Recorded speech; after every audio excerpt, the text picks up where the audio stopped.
दोस्तों आज हम डेस्कटॉप या लैपटॉप के कीबोर्ड के A to Z शॉर्टकट्स के बारे में बात करेंगे। दोस्तों आप डेस्कटॉप या लैपटॉप यूज़ कर रहे हैं, दोस्तों कीबोर्ड जितना अच्छा चलाएंगे उतना ज़्यादा टाइम को सेव कर सकेंगे, टाइम सेव होगा। तो दोस्तों इसीलिए आज की वीडियो बहुत इंटरेस्टिंग और बहुत काम आने वाली रहेगी। तो वीडियो के अंदर हम कंट्रोल A से लेकर कंट्रोल Z तक ये यूज़ करेंगे तो क्या होगा, कंट्रोल B यूज़ करेंगे तो क्या होगा, कंट्रोल C यूज़ करेंगे तो क्या होगा, इसी तरह कंट्रोल A से लेकर कंट्रोल Z तक एक एक शॉर्टकट का क्या फंक्शनलिटी है और इसके बारे में सारी जानकारी आज आपको इस वीडियो में मिलने वाली है। तो वीडियो को एंड तक जरूर देखें। दोस्तों अगर चैनल को सब्सक्राइब नहीं किया है तो चैनल को सब्सक्राइब करें और बेल आइकन दबाएं, इससे हर नई वीडियो की नोटिफिकेशन आपको सबसे पहले आएगी। अगर वीडियो पसंद आए तो वीडियो को लाइक करें, वीडियो आपको कैसा लगा कमेंट करें और शेयर करेंगे तो नॉलेज बढ़ेगा। तो दोस्तों टाइम वेस्ट किए बिना मैं प्रोसेस में चलता हूं। दोस्तों सबसे पहले जैसे मैं कहता हूं कि कंट्रोल प्लस ये दबाना है, तो कंट्रोल को दबा के रखना है, फिर उसके बाद ये दबाना है। कंट्रोल को दबाएंगे फिर ए को दबाएंगे। इसी तरह कंट्रोल पी को दबाना है तो कंट्रोल को प्रेस करेंगे फिर पी को दबाएंगे। दोस्तों अगर आप नए हैं तो कंफ्यूज मत होना, कंफ्यूज होकर आप कंट्रोल प्लस दबाएंगे फिर कंट्रोल ए दबाएंगे। हमें प्लस को दबाने की जरूरत नहीं है, कंट्रोल को दबा के रखेंगे फिर उसके साथ ए को दबाएंगे फिर बी को दबाएंगे। इस पर क्या फंक्शनलिटी यूज होगा उसके बारे में देखेंगे। तो दोस्तों अब हम प्रोसेस में चलते हैं। दोस्तों सबसे पहले कंट्रोल ए दबाएंगे, डॉक्यूमेंट या सारे आइटम्स को सिलेक्ट कर सकते हैं। जैसे आप यहाँ पर देख सकते हैं ये हमारा एक्सेल शीट है, इसको मैं कंट्रोल ए करूंगा तो सारा डाटा सेलेक्ट हो गया। कंट्रोल प्लस ए मैंने क्लिक किया तो सारा डाटा यहाँ पर सेलेक्ट हो गया। अब यहाँ पर वर्ड में आएंगे तो अब यहाँ पर देख सकेंगे कंट्रोल ए दबाएंगे तो सारा डाटा यहाँ पर सेलेक्ट हो गया, इमेजेस और टेक्स्ट सब कुछ सेलेक्ट हो गया। और इसी तरह डेस्कटॉप पर जाएंगे तो यहाँ पर भी जितने आइकन्स है कंट्रोल ए दबाएंगे तो सारे आइकन्स पूरे सेलेक्ट हो गए। तो दोस्तों इससे कंट्रोल ए दबाने से जो भी आइटम है फोल्डर में या फाइल में, टेक्स्ट या आइटम्स या इमेजेस जो भी है सब सारा डाटा सेलेक्ट हो जाएगा। अब उसके बाद चलते हैं कंट्रोल बी पर। कंट्रोल बी प्रेस करेंगे तो जो टेक्स्ट सेलेक्ट किए हुए हैं वो बोल्ड हो जाएगा। अब यहाँ पर देख सकते हैं टेक्स्ट को सिलेक्ट किया हूँ मैं, तो इसको मैं कंट्रोल बी प्रेस करता हूँ तो ये बोल्ड हो गया। तो फिर कंट्रोल बी प्रेस करेंगे तो वो सेलेक्टेड टेक्स्ट जो है बोल्ड से नॉर्मल टेक्स्ट में कन्वर्ट हो गया। तो इस तरह कंट्रोल बी को हम टेक्स्ट को बोल्ड करने के लिए यूज करते हैं। अब हम कंट्रोल सी की तरफ चलते हैं। कंट्रोल सी अब हर एक को ऑलमोस्ट पता होगा, अगर पता नहीं है तो इसमें आप जान सकते हैं। कंट्रोल सी प्रेस करेंगे, टेक्स्ट या आइटम को कॉपी करने के लिए यूज होता है। तो जो भी डाटा आपने सेलेक्ट किया है या हाईलाइट किया है उसको सेलेक्ट करके कंट्रोल सी प्रेस करेंगे तो डाटा कॉपी हो जाएगा, टेक्स्ट या इमेजेस जो भी हो कॉपी हो जाएगा। जैसे आप यहाँ पर देख सकते हैं डेस्कटॉप पर स्क्रीन पर मैं आ गया हूँ। यहाँ पर ये इमेज को मैंने सेलेक्ट कर लिया और कंट्रोल सी प्रेस किया, ये इमेज जो है कॉपी हो गया है मेरा। अब इसको कंट्रोल वी करेंगे तो यहाँ पर आप देख सकते कॉपी, इसका एक कॉपी बन गया और पेस्ट हो गया। अब यहाँ पर टेक्स्ट जो है कॉपी किया है इसको यहाँ पर पेस्ट करेंगे, यहाँ पर कॉपी हो गया। तो कंट्रोल सी टेक्स्ट या आइटम को कॉपी करने के लिए यूज होता है। अब इसके बाद हम चलते हैं कंट्रोल डी। दोस्तों कंट्रोल डी फॉन्ट विंडो को ओपन करने के लिए या टेक्स्ट या आइटम को डुप्लीकेट करने के लिए यूज होता है। दोस्तों इसके लिए हम चलते हैं वर्ड में, तो यहाँ पर आपको दिखाता हूँ। तो इस एक फॉन्ट को मैंने सेलेक्ट कर लिया और कंट्रोल डी में प्रेस करता हूँ। दोस्तों देख सकते हैं जैसे मैंने कंट्रोल डी प्रेस किया तो फॉन्ट का जो प्रॉपर्टीज है यहाँ पर हम चेंज कर सकते हैं। फॉन्ट को जो सेलेक्टेड फॉन्ट है इसको हम प्रॉपर्टीज को चेंज कर सकते हैं, इसका फॉन्ट के कलर को बदल सकते हैं इसमें जो भी। तो इस तरह कंट्रोल डी से फॉन्ट का विंडो हम ओपन कर सकते हैं और प्रॉपर्टीज को चेंज कर सकते हैं। दोस्तों कंट्रोल डी कोई भी आइटम को कॉपी करने के लिए भी यूज होता है। अब यहाँ पर देखें ये इमेज को मैंने सेलेक्ट किया और कंट्रोल डी प्रेस किया तो इसका डुप्लीकेट बन गया। ये इमेज को डुप्लीकेट करने के लिए मैंने कंट्रोल डी को यूज किया। और इसी तरह यहाँ पर भी अगर और यहाँ पर कर्सर रख के कंट्रोल डी प्रेस करेंगे तो इसका डुप्लीकेट यहाँ पर बन गया। तो इस तरह दोस्तों कंट्रोल डी से फॉन्ट विंडो को ओपन कर सकते हैं या आइटम को या टेक्स्ट को डुप्लीकेट कर सकते हैं। दोस्तों इसके बाद हम कंट्रोल ई पर आते हैं। कंट्रोल ई टेक्स्ट को सेंटर अलाइन करने के लिए यूज करते हैं। टेक्स्ट को सेंटर में, ये टेक्स्ट को मैंने सेलेक्ट कर लिया। अब कंट्रोल ई जैसे मैंने प्रेस किया तो यहाँ पर आप देख सकते हैं सेंटर अलाइनमेंट मैंने कर लिया, सारा टेक्स्ट जो है सेंटर में आ गया। तो इस तरह कंट्रोल ई को टेक्स्ट को सेंटर में लाने के लिए यूज करते हैं। अब उसके बाद हम चलते हैं कंट्रोल एफ। तो कंट्रोल एफ जो है टेक्स्ट या डॉक्यूमेंट या वेब पेज में कोई भी स्पेसिफिक वर्ड या टेक्स्ट को ढूंढने के लिए यूज कर सकते हैं। जैसे आप वर्ड में जाएंगे और यहाँ पर कंट्रोल एफ मैंने प्रेस किया तो यहाँ पर ऑलरेडी पीडीएफ सेलेक्ट हुआ है, तो यहाँ पर पीडीएफ के जितने भी वर्ड्स है यहाँ पर आ गए, जितने सर्च है पूरे यहाँ पर रिजल्ट्स यहाँ पर आ गए। तो इसी तरह डॉक्यूमेंट में मैं टाइप करता हूँ वन कॉल फिक्स को जैसे मैंने टाइप किया तो यहाँ पर जितने डॉक्यूमेंट में जितने जहाँ जहाँ जो है वन कॉल फिक्स है सारे टेक्स्ट जो है हाईलाइट हो गया। तो इस तरह डॉक्यूमेंट या विंडो में जो है टेक्स्ट को फाइंड कर सकते हैं। इसी तरह ब्राउजर में जाएंगे, यहाँ पर भी कंट्रोल F प्रेस करेंगे और हिंदी, जैसे मैं ब्राउजर में गया और हिंदी को कंट्रोल F प्रेस किया और वहाँ पर हिंदी को मैंने टाइप कर लिया, तो आप यहाँ पर देख सकते जितनी जगह हिंदी लिखा हुआ है सारा टेक्स्ट जो है हाईलाइट हो गया कलर में। तो दोस्तों इस तरह कंट्रोल F को डॉक्यूमेंट या वेब ब्राउजर में टेक्स्ट या फॉन्ट को फाइंड कर सकते हैं, ढूंढ सकते हैं। इसके बाद हम चलते हैं कंट्रोल G में। दोस्तों कंट्रोल G किसी भी पेज या डॉक्यूमेंट में कोई भी लाइन या पेज को जाना है डायरेक्टली, तो कंट्रोल G को हम यूज़ कर सकते हैं।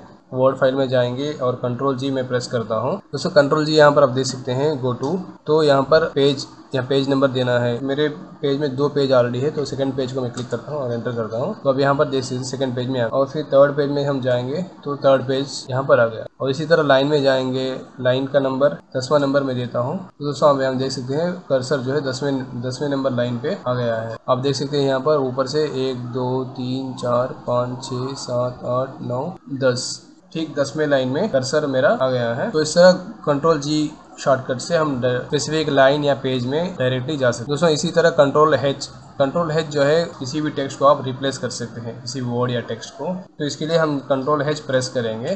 दोस्तों मैंने जैसे कंट्रोल H प्रेस किया तो यहाँ पर आप देख सकते हैं रिप्लेस का टैब ओपन हो गया। Find what one call fix को मैंने फाइंड किया और replace with one call fix text, तो इसको रिप्लेस कर दिया और रिप्लेस ऑल मैंने प्रेस कर दिया। वी मेड 11 रिप्लेसमेंट्स, तो सारे 11 जगह रिप्लेसमेंट हो गया है। जहाँ जहाँ वन कॉल फिक्स है वहाँ पर वन कॉल फिक्स टेक्स्ट से रिप्लेस हो गया है। तो यहाँ पर आप देख सकते हैं वन कॉल फिक्स टेक्स्ट यहाँ पर आ गया है। तो इसी तरह जहाँ पर भी आप वन कॉल फिक्स देखेंगे तो वन कॉल फिक्स का के साथ टेक्स्ट एक्स्ट्रा ऐड हुआ है। तो इस तरह हम टेक्स्ट को किसी भी टेक्स्ट को रिप्लेस कर सकते हैं। इसके लिए कंट्रोल H को यूज़ करना होगा। इसके लिए MS वर्ड एक्सेल में कंट्रोल H यूज़ करके आज आपको जो सा भी टेक्स्ट को या वर्ड को रिप्लेस करना है, रिमूव करना है या रिप्लेस करना है, तो इससे कर सकते हैं। इसके बाद हम चलते हैं कंट्रोल I में। तो कंट्रोल I टेक्स्ट को इटैलिसाइज करने के लिए यूज़ होता है, इटैलिक करने के लिए यूज़ होता है। ये लाइन को सेलेक्ट कर लिया और कंट्रोल I मैंने प्रेस किया, तो आप देख सकते हैं यहाँ पर जो सिलेक्टेड टेक्स्ट है वो इटैलिक हो गया। तो कंट्रोल I से टेक्स्ट इटैलिक हो जाता है और फिर कंट्रोल I प्रेस करेंगे, टेक्स्ट नॉर्मल कंडीशन में आ गया। अब उसके बाद हम चलते हैं कंट्रोल J शॉर्टकट को यूज़ करने से आपका जो भी डाटा है वर्ड फाइल में, तो ये डाटा जो है जस्टिफाई कर सकते हैं। जैसे अभी लेफ्ट अलाइनमेंट है, ये सेंटर अलाइनमेंट है, सारा डाटा जो है जस्टिफाइड हो गया। कंट्रोल J मैंने प्रेस किया तो एक शॉर्टकट से सारा डाटा को आप अच्छी तरीके से फॉर्मेट कर सकते हैं। दोस्तों इसके बाद कंट्रोल के प्रेस करेंगे, जो भी टेक्स्ट या सेंटेंस को आप सेलेक्ट करेंगे, सेलेक्ट करके कंट्रोल के प्रेस करेंगे तो वहाँ पर आप हाइपर लिंक उसमें ऐड कर सकते हैं। जैसे मैंने यहाँ पर इसी शीट में डाटा को सेलेक्ट किया और कंट्रोल के प्रेस किया।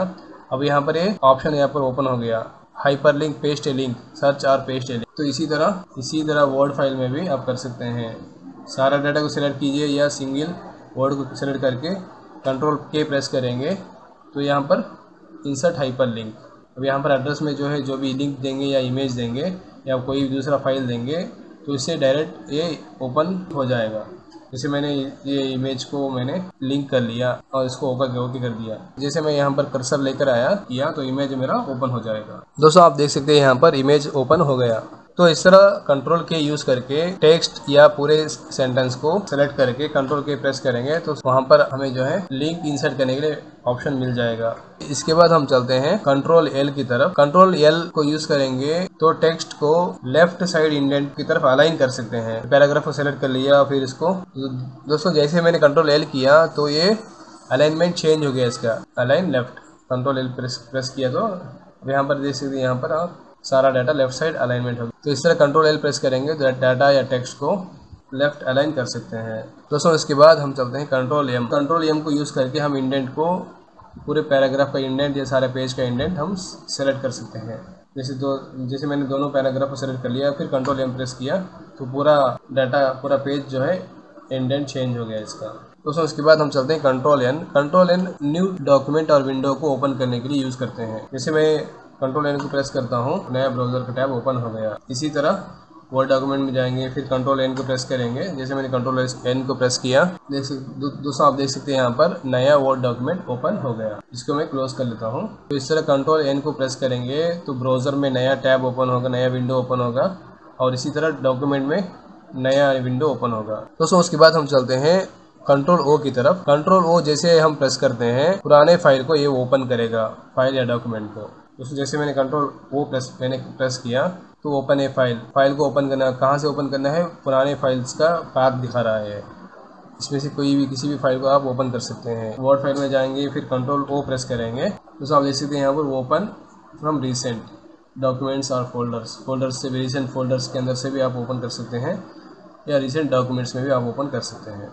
या किसी भी डॉक्यूमेंट पीसी के अंदर जाएंगे और पीसी के अंदर जो भी डॉक्यूमेंट, पुराना डॉक्यूमेंट, जो भी डॉक्यूमेंट सेव होकर रहेगा वो सारे डॉक्यूमेंट्स को आप ओपन कर सकते हैं। तो दोस्तों इसके बाद हम चलते हैं कंट्रोल पी की तरफ। दोस्तों कंट्रोल पी जो भी डॉक्यूमेंट या जो भी पेज में आप है तो उस डॉक्यूमेंट या उस पेज या उस वेब ब्राउज़र की विंडो को वो प्रिंट करने के लिए यूज़ होता है। जैसे मैं इस पेज पे है तो मैं कंट्रोल पी प्रेस करता हूँ। आप देख सकते हैं print settings, direct print layout में आ गया। अब इसको प्रिंट देंगे तो प्रिंट आ जाएगा डायरेक्ट। तो दोस्तों इस तरह वर्ड फाइल में जाएंगे, कंट्रोल पी प्रेस करेंगे तो यहाँ पर भी प्रिंट लेआउट यहाँ पर आ गया। तो इस तरह दोस्तों कंट्रोल पी से प्रिंट जो भी डॉक्यूमेंट है या विंडो या किसी भी फाइल का प्रिंट हम दे सकते हैं कंट्रोल। इसके बाद हम चलते हैं कंट्रोल क्यू। दोस्तों कंट्रोल क्यू यूज़ करके आपने जो भी सेटिंग किया है वर्ड फाइल में पैराग्राफ के अंदर, तो सारा सेटिंग को हम रिमूव कर सकते हैं। वर्ड में चलते हैं, आप यहाँ पर देख सकते हैं यहाँ पर जो है पैराग्राफ फॉर्मेट हुआ है और यहाँ पर भी सारा डाटा फॉर्मेट हुआ है। कंट्रोल ए सेलेक्ट करेंगे, सारा डाटा, सारा टेक्स्ट जो है सेलेक्ट हो गया पूरा, और फिर हम इसको कंट्रोल क्यू करते हैं, सारा फॉर्मेटिंग रिमूव हो जाएंगे। तो यहाँ पर भी इसी सारा फॉर्मेटिंग रिमूव हो गया है। तो दोस्तों इस तरह कंट्रोल क्यू को यूज़ करके पैराग्राफ के या डॉक्यूमेंट के सारा फॉर्मेटिंग को रिमूव कर सकते हैं। तो इसके बाद दोस्तों कंट्रोल आर जो है पेज को रिफ्रेश करने के लिए यूज़ होता है या राइट साइड अलाइनमेंट के लिए यूज़ होता है। दोस्तों यहाँ पर आप देख सकते हैं ये पैराग्राफ को मैंने सेलेक्ट किया, दोनों पैराग्राफ को, और कंट्रोल आर जैसे मैंने प्रेस किया तो ये सारा डाटा राइट साइड अलाइनमेंट हो गया। वर्ड में टेक्स्ट जो है राइट साइड अलाइनमेंट हो जाएगा कंट्रोल आर से।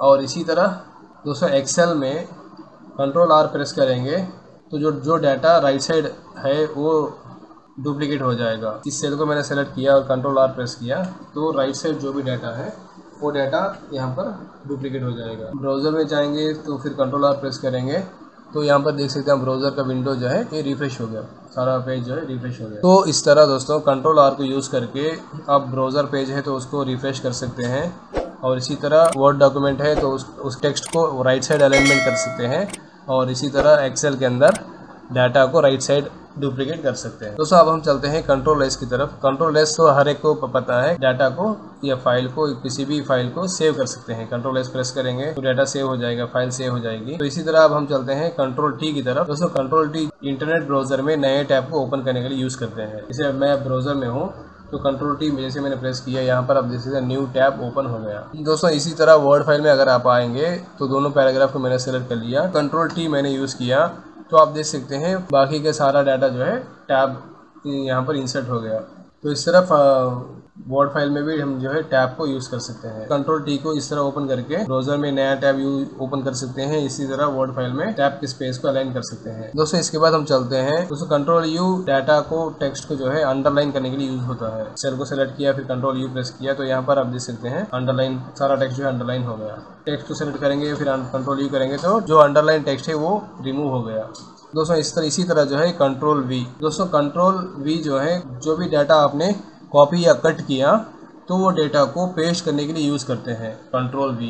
जैसे मैंने कंट्रोल वी को यहाँ पर कंट्रोल सी कर लिया, कॉपी कर लिया, फिर यहाँ पर हम जाएंगे फिर कंट्रोल वी करेंगे तो पेस्ट होगा। सेलेक्टेड कॉपी डेटा को पेस्ट करने के लिए यूज़ करते हैं। इसके बाद हम चलते हैं कंट्रोल डब्ल्यू। दोस्तों कंट्रोल डब्ल्यू जो भी करंट टैब है उसको या विंडो है उसको क्लोज करने के लिए यूज़ करते हैं। जैसे आप यहाँ पर देख सकते हैं मैंने एक टैब ओपन कर लिया, इसको अब हम कंट्रोल डब्ल्यू में प्रेस करता हूँ तो ये टैब क्लोज हो गया। तो इसी तरह इस टैब को मैं कंट्रोल डब्ल्यू करता हूँ, टैब जो है क्लोज हो गया। तो इससे कंट्रोल डब्ल्यू यूज़ करके जो करंट विंडो या टैब है जिसमें अब हम वर्क कर रहे हैं वो टैब जो है क्लोज हो जाएगा। जैसे आप यहाँ पर देख सकते हैं, जैसे मैंने वर्ड फाइल में मैं गया और कंट्रोल डब्ल्यू मैंने प्रेस किया तो यहाँ पर देख सकते हैं आप प्रॉम्प्ट आ गया। अगर आप सेव करेंगे तो ये वर्ड फाइल क्लोज हो जाएगा, अगर डोंट सेव भी करेंगे तो ये वर्ड फाइल क्लोज हो जाएगा। तो जो भी एक्सेल फाइल या वर्ड फाइल, जो भी डॉक्यूमेंट सॉफ्टवेयर आप यूज़ कर रहे हैं उसके अंदर आप जाएंगे और कंट्रोल W प्रेस करेंगे तो वो सॉफ्टवेयर भी क्लोज हो जाएगा।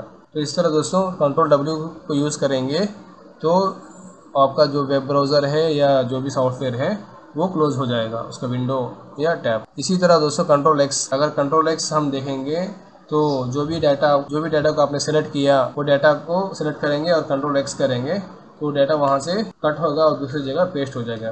दोस्तों आप यहाँ पर जैसे मैंने यहाँ पर का डाटा कंट्रोल X किया, फिर उसको यहाँ पर लाके कंट्रोल V कर दिया, फिर वो क्या हुआ, वो पेस्ट हुआ, यहाँ से कट हुआ वहाँ पर पेस्ट हो गया। तो दोस्तों कंट्रोल C जो है कॉपी करने के लिए यूज़ करते हैं और कंट्रोल X जो है डाटा को यहाँ से निकाल के वहाँ पेस्ट करने के लिए यूज़ करते हैं। तो दोस्तों इस तरह कंट्रोल X को डाटा को कट करने के लिए यूज़ करते हैं।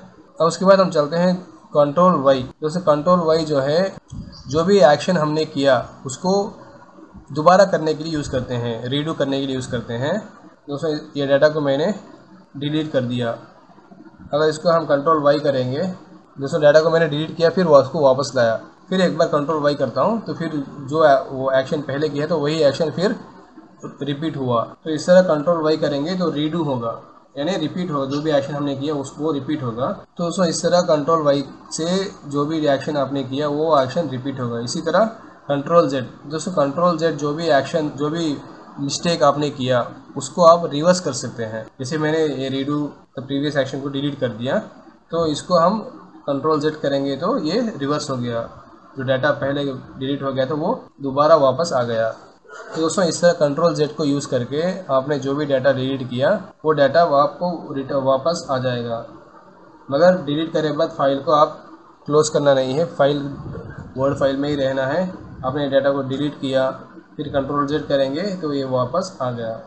अगर आप फाइल को सेव कर देंगे, क्लोज कर देंगे, उसके बाद फिर ओपन करके कंट्रोल Z करेंगे तो डाटा नहीं आएगा। तो इसी तरह डेस्कटॉप पर भी जाएंगे, यहाँ पर आप देख सकेंगे तो ये इमेज है, इसको मैं डिलीट कर दिया, तो फिर डिलीट करने के बाद फिर मैं कंट्रोल Z करता हूँ तो ये आप यहाँ पर देख सकते हैं डाटा फाइल मेरी वापस आ गई। तो दोस्तों इस तरह आज हमने कंट्रोल A से कंट्रोल Z तक, कंट्रोल A से लेकर कंट्रोल Z तक की सारी शॉर्टकट्स की जानकारी आज हमने कर ली है। तो दोस्तों इस तरह की टेक्नोलॉजी की सारी वीडियोस के लिए हमारे चैनल को देखते रहिए और अपने दोस्तों से शेयर कीजिए। दोस्तों आज के लिए इतना ही काफ़ी है। Thank you very much, have a nice day.